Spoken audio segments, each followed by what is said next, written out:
baik itu ucapan lisan atau pandangan mata atau pendengaran telinga atau melangkahnya kaki kita. Setiap kita melakukan sesuatu yang diperintah Allah dengan niat menjunjung perintah Allah, itulah zikir. Memuliakan Allah Ta'ala akan orang-orang yang berzikir, baik laki-laki maupun perempuan, dengan kemuliaan yang tiga ini.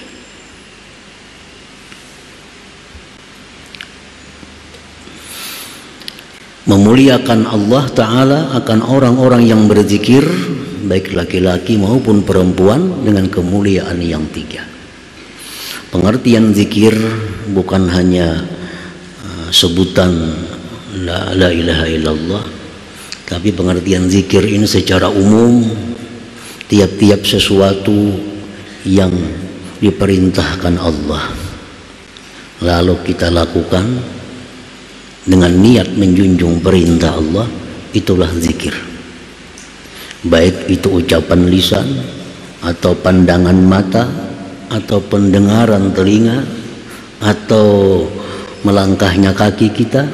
Setiap kita melakukan sesuatu yang diperintah Allah dengan niat menjunjung perintah Allah, itulah zikir. Jadi kada terbatas hanya la ilaha illallah, kada terbatas hanya Allah. Menuntut ilmu agama dengan tujuan karena Allah, zikir. Jadi misalnya dari rumah sampai ke majelis ilmu 3 jam dengan niat menuntut ilmu karena Allah. Selama 3 jam itu dia adalah zakirullah, orang yang berzikir kepada Allah. Walaupun dalam mobil dia tertidur, walaupun mulutnya tidak berzikir, tetapi gerak tubuhnya seluruhnya itu berzikir, karena tujuannya menuntut ilmu menjunjung perintah Allah Subhanahu wa ta'ala. Itu zakirullah. Seorang istri yang melayani suaminya dengan niat menjunjung perintah Allah, zakirah, perempuan yang berzikir. Mengolahkan banyu lakinya, mengautakan nasi, menapasakan baju, itu menjunjung perintah si laki ini. Karena disuruh Allah, maka itu sekian jam dia beraktivitas, berarti zakirah, perempuan itu berzikir kepada Allah. Asa ada niatnya, asa ada niat, karena sesuatu itu tergantung kepada niatnya.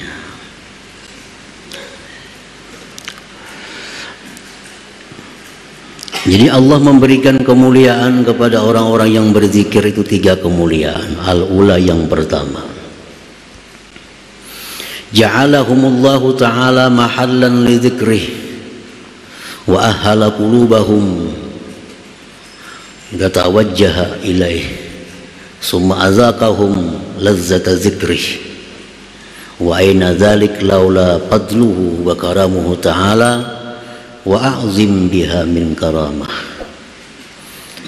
Yang pertama, Allah menjadikan mereka itu orang yang berzikir tempat untuk zikir.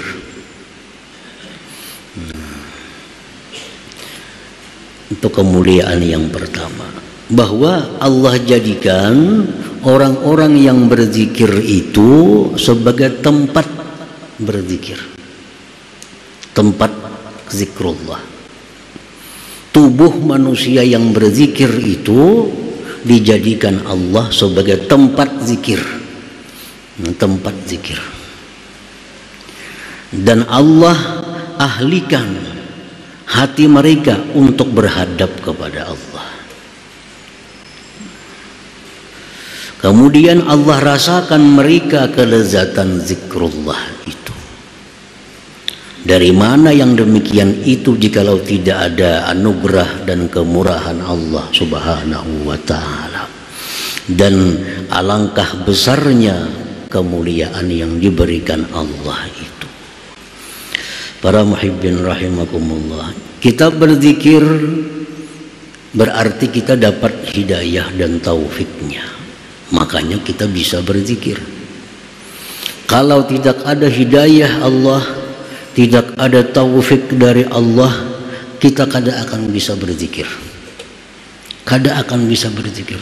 Walaupun di samping kita, di depan kita orang berzikir, tapi kita kada punya hidayah, kada dapat taufik dari Allah, kita kada akan bisa berzikir itu. Jadi zikir ini sangat tergantung dengan hidayah dan taufik Allah. Dan hidayah itu mutlak milik Allah Subhanahu wa ta'ala.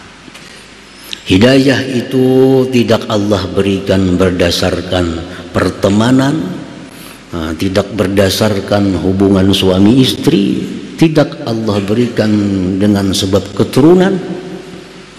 Mutlak hidayah itu sekehendak Allah kemanapun dia hendak memberinya. Ada yang anak suka menuntut ilmu, suka ibadah, anaknya diberi Allah hidayah, orang tuanya kada bisa turun mengaji, sembahyang kadang-kadang, anaknya pula rajin.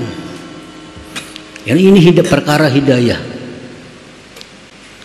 Ada yang bini rajin beribadah, yang bini ketujuh ke pengajian, yang laki ketujuh ke gardu, malam betatai guring, makan baik-baik. Ini hidayah. Sebaliknya lah itu. Dalam Al-Quran Allah Subhanahu wa ta'ala menjelaskan, daraballahu mathalan lilladzina kafaru imra'ata Nuhi wa imra'ata Lut kanata tahta abdaini min ibadina salihaini fakhanatahuma falam yughniya anhuma minallahi syai'a.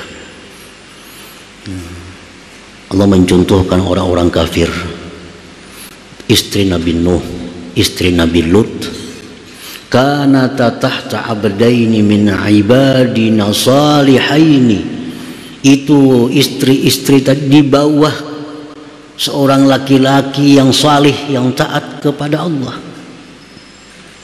Khianat keduanya kepada suaminya, falam yughniya anhuma minallahi syai'a, yang suami sedikit pun tidak berdaya.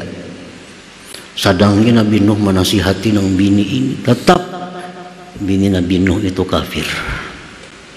Nabi Lut pun demikian. Sudah macam-macam nasihat diberikan Nabi Lut kepada bini Sidin, tetap bini Sidin kafir. Falam yughniya anhuma minallahi syai'a, kada berdaya. Nabi Nuh punya anak Kan'an. Bagaimana Nabi memberikan nasihat? Tapi hidayah ini milik Allah. Jadi kalau orang itu bisa berzikir, ini orang yang dikasihi oleh Allah, orang yang dicintai oleh Allah. Andai kata Allah kada sayang dengan orang ini, Allah kada beri hidayah dia untuk bisa berzikir kepadanya itu. Para muhibbin rahimakumullah. Perkara harta, perkara kedudukan, innallaha yu'ti man ahab wa man la yuhib. Harta, kedudukan itu Allah berikan kepada orang yang dia cinta dan orang yang tidak dia cinta. Jadi kalau kita dapat harta, kada seberuntung dapat hidayah. Kenapa sebabnya? Karena harta ini Allah berikan cuma-cuma. Orang kafir dapat, orang fasik dapat, orang zalim dapat, orang taat dapat, orang ahli ibadat dapat. Tapi kalau hidayah, la yuhibbu la yu'tiha illa man ahab, Allah tidak memberikan hidayah itu kecuali kepada orang yang dia cintai. Jadi mestinya kita lebih merasa beruntung dapat hidayah daripada mendapat sesuatu duniawi ini. Nah, mestinya demikian. Lebih merasa beruntung kita bisa berzikir daripada kita dapat duit. Kenapa sebabnya? Kan dapat duit itu siapa aja bisa dapat. Pembunuh bisa dapat duit, penzina dapat duit, pemabuk dapat. Tapi kalau berzikir orang-orangnya yang diberi Allah Ta'ala. Nah, kalau kita sudah punya prinsip yang demikian, bahwa aku lebih gembira mendapat hidayah berzikir daripada aku mendapat duniawi. Kalau demikian, itu prinsip dalam hati kita, itu ada kemungkinan kita akhir kalam la ilaha illallah. Selama kita masih mengagungkan dunia, kita masih merasa beruntung dapat duit 1 juta daripada berzikir, orang ini berat akhir kalamnya zikrullah. Akhir kalamnya akan selalu duniawi, karena semasa hidupnya orang ini merasa keberuntungannya itu mendapat duniawi. Nah, kita dapat duit 1 juta, 10 juta, asa untung, ketimbang rasa untung kita berzikir. Nah, kalau ini dalam hati kita sampai mati, ini membahayakan iman kita. Mestinya kita lebih untung berzikir, lebih untung dapat hidayah zikir daripada dapat duit itu. Nah, ini yang bisa diharapkan akhir kalam husnul khatimah itu. Orang yang memang sejak mulanya sudah merasa beruntung dengan hidayah Allah Subhanahu wa ta'ala. Nah, jadi keramat yang pertama itu diberikan Allah kepada orang berzikir, bahwa tubuhnya itu dijadikan tempat zikir oleh Allah. Hatinya dirasakan lezatnya zikir. Di mana yang demikian itu bisa jikalau tidak ada anugerah Allah. Dan alangkah besarnya ini kemuliaan yang diberikan Allah Subhanahu wa ta'ala. Istilah para ulama, para aulia, tidak ada keberuntungan apapun kalau kita kehilangan Allah. Tidak ada kerugian apapun kalau kita mendapatkan Allah. Nah, itu artinya tidak ada keuntungan apapun kalau kita kehilangan Allah. Dapat duit 10 juta, 100 juta, tapi kehilangan zikir, gak ada untungnya. Dapat duit 1 miliar tapi kehilangan zikir, kada ada untungnya. Tapi kalau kita dapat zikir, hilang duit, sudah keberuntungan yang besar ada di tangan kita. Dapat Allah Subhanahu wa ta'ala. Tidak ada keberuntungan apapun bagi orang yang kehilangan Allah. Tidak ada kerugian apapun bagi orang yang mendapatkan Allah Subhanahu wa ta'ala. Nah, para muhibbin rahimakumullah, dan ini kada bisa instan langsung, kada bisa langsung, karena mulai kanak-kanak sampai sekarang kita dididik dapat duniawi itu rasa untung. Nah, dapat duniawi rasa untung, mulai lagi halus dididik demikian. Nah, kalau kita kehilangan zikir, kita kada merasa rugi. Itu sudah sekian lama tertanam dalam hati kita. Ketinggalan sembahyang berjamaah, kada merasa rugi. Kehilangan menuntut ilmu, kada ada merasa rugi. Dibanding dengan duit, lebih menang duit. Dapat duit sekian, biar kada mengaji, yang penting dapat duit. Nah, tertanam dalam tubuh kita sedemikian lama prinsip hidup yang demikian itu. Nah, untuk mengubah bahwa zikir itu keberuntungan yang besar, lebih dari keberuntungan apapun, itu perlu waktu yang panjang. Perlu waktu yang panjang. Hanya bisa hati kita ini menyatakan bahwa aku bisa berzikir ini lebih untung daripada dapat apa juga pun. Lebih untung dari apa juga pun. Nah, jadi mengubah itu sulit. Mengubah demikian itu sulit. Karena sudah biasa dapat materi untung, dapat rasa untung. Kehilangan zikir, ketinggalan wirid, ya ada seberapa. Kalau ada merasa rugi, kalaupun ada rugi, sedikit aja ruginya. Nah, jadi ini yang menyebabkan kita malas untuk zikrullah itu, karena kadang merasa itu keberuntungan. Jadi keberuntungan yang pertama, karamat yang pertama diberikan Allah kepada orang yang berzikir itu, Allah jadikan tubuhnya tempat berzikir. Allah jadikan hatinya menghadap kepada Allah. Allah rasakan dia lezatnya zikir. Nah, satu itu. As-saniyatu yang kedua, karamat yang kedua, ja'alahumullah ta'ala mazkurin bihi ta'ala. Orang yang berzikir itu Allah jadikan mereka itu disebut, begitu disebut Allah. Jadi orang yang berzikir itu disebut zakirullah, orang yang berzikir kepada Allah. Jadi namanya itu disandingkan dengan nama Allah. Macam Rasul, Rasulullah. Rasul ini biasa aja, utusan artinya, bisa utusan raja, bisa utusan siapa. Begitu disandingkan dengan Allah, Rasulullah menjadi manusia paling agung, menjadi paling agung. Jakanya Rasul titik umum, utusan siapakah? Tapi karena disandarkan dengan Allah, lalu menjadi luar biasa. Nah, orang yang berzikir disandarkan kepada Allah, zakirullah. Zakir, orang yang mengingat, itu umum. Ingat apakah? Kada ada harganya. Ingat itu, ingat ini. Begitu disandingkan dengan Allah, zakirullah, orang yang mengingat Allah, menjadi satu kemuliaan bagi orang tersebut karena namanya disandingkan dengan Allah, zakirullah.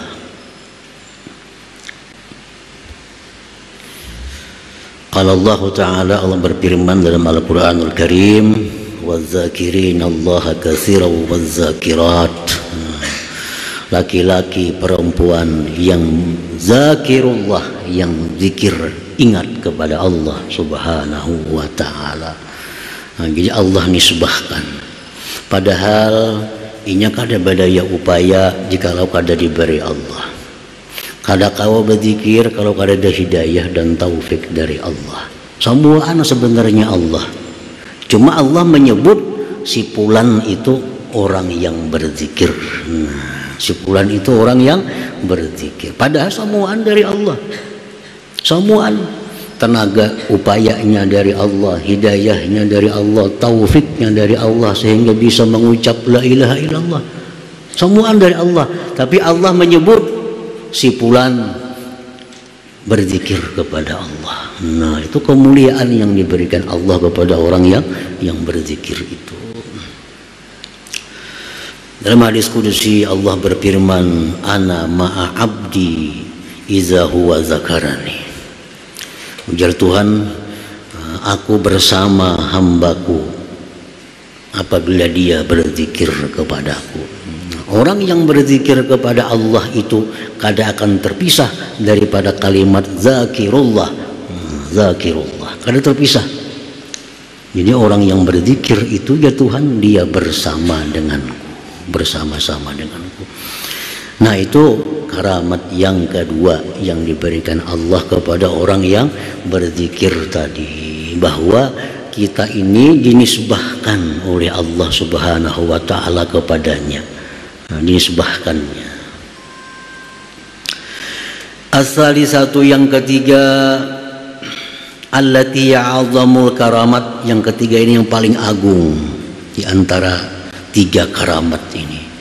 Ja'alahum mazkurin indallahi ta'ala fil mala'il a'la minal malaikatil muqarrabin. Allah jadikan orang-orang yang berzikir, baik laki-laki maupun perempuan, itu namanya disebut-sebut Allah di tengah-tengah kelompok malaikat yang dekat kepada Allah Subhanahu wa Ta'ala. Nama orang yang berzikir itu jadi perbincangan di kalangan malaikat. Nah, jadi pamandiran di kalangan malaikat, dibicarakan. Nah, membicarakan ini bukan sembarang. Allah Subhanahu wa Ta'ala memberitahu kepada malaikat, fulan lihat itu berzikir, hambaku si fulan bin fulan dia berzikir, disampaikan oleh Allah Subhanahu wa Ta'ala. Nah, ini kemuliaan yang paling agung, bahwa nama kita itu disebut oleh Allah Subhanahu wa Ta'ala. Itu yang paling agung. Kalau kita menyebut nama Allah biasa aja, dari seorang hamba yang banyak dosa, banyak salah, menyebut Allah biasa. Tapi kalau Allah yang maha segalanya menyebut kita yang hina, ini itu luar biasa. Luar biasa. Dalam Al-Quran disebutkan wala dzikrullahi akbar. Sungguh menyebutnya Allah akan hamba itu sangat besar daripada ibadah apapun yang kita lakukan. Ngaran kita disambat oleh Tuhan di tengah-tengah malaikat tuh, Tuhan malaikat lihat tuh, pulang bin pulannya berzikir kepadaku, pulang bin pulannya berselawat kepadaku, pulang bin pulan dia menuntut ilmu, pulang bin pulan dia bertasbih kepadaku, disebut-sebut oleh Allah di kalangan para malaikat. Nah, ini karamat yang paling besar di antara 3 karamat itu.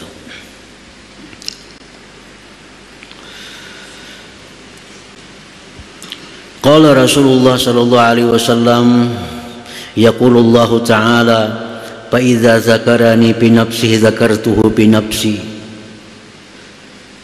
fa in zakarani bi nafsihi zakartuhu bi nafsi, wa in zakarani bil mala zakartuhu bi mala'in khairin minhum.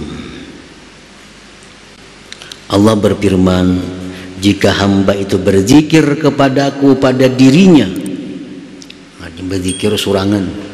berzikir surangan, aku sebut-sebut namanya pada diriku, dia Tuhan. Artinya apa? Aku berikan dia ganjaran pahala yang hanya aku mengetahui, tanpa diketahui oleh siapa juga pun. Tapi bila dia berzikir berjamaah, dia berzikir menyebut namaku berjamaah bermajlis, aku pun sebut namanya di majlis yang lebih baik daripada majlis mereka. Allah sebut nama kita, Allah sebut balasan yang akan diberikan kepada kita di tengah-tengah malaikat itu. Nah, para muhibbin rahimakumullah. Jadi 3 ini. Ini 3. Bila kita berzikir kepada Allah, kita diberi Allah 3 kemuliaan tadi.